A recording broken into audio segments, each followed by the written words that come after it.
I was actually looking at having a little view of some of these kind of things that we take to concern that actually have a small portion to a life.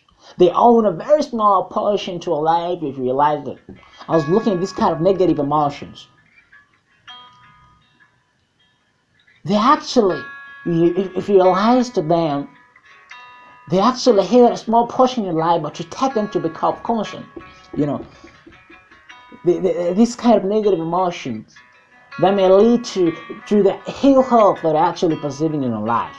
You know, the things of cancer, the things of diabetes, the things of having pressures all the time, because of putting this negative emotion into your lives, because of being chased from job, because you're actually being owned a certain amount of money, because you've lost friends, because nobody's looking at you, and you're like you're like down, you're gone, you're allowing this kind of negative emotions to perceive the subconscious mind of yourself, and you're taking a big part of a portion of that into your mind, and you're like going down, and you're like not thinking of anything, take over them. They're just mere emotions, and we actually, if we beg on them, if we ignore them, I think we can heal a very successful life.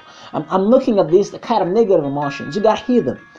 We have the emotion of fear. We have the emotion of jealousy. We have the emotion of hatred. We have the emotion of revenge. We have the emotion of greed. We have the emotion of superstition, and we have the emotion of hunger.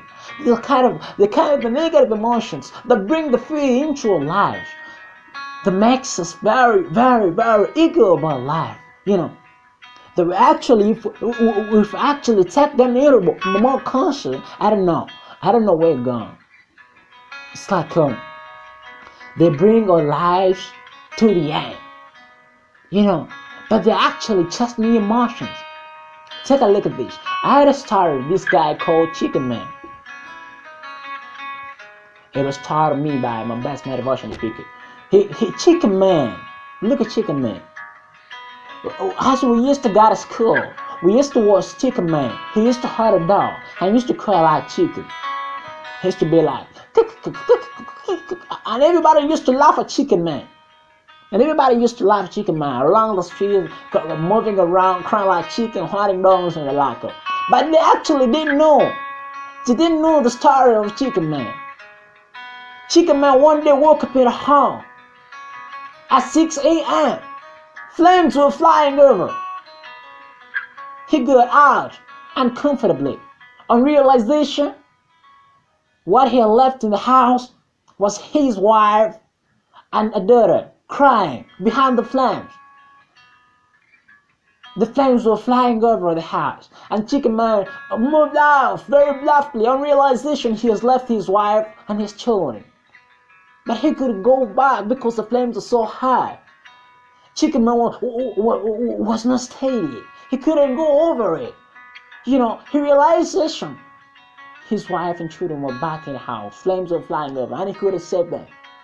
His brother-in-law came over and called him strongly, and he held him, and he told him, "Where's my sister and my niece? Where are they?" Chicken Man couldn't go over it, and he started holding over him very strongly. You chicken, bring my wife and bring my sister and my children, you chicken." And Chicken Man couldn't go over it. We tried to move him over Chicken Man, and Chicken Man started crying like chicken for a chicken before. Chicken Man started crying like chicken. He couldn't go over the fear of seeing his wife and his children being burnt in the house fire just to me being like that. He couldn't go over it. He took it being the mere question. He couldn't realize his life after being gone of his wife and his children.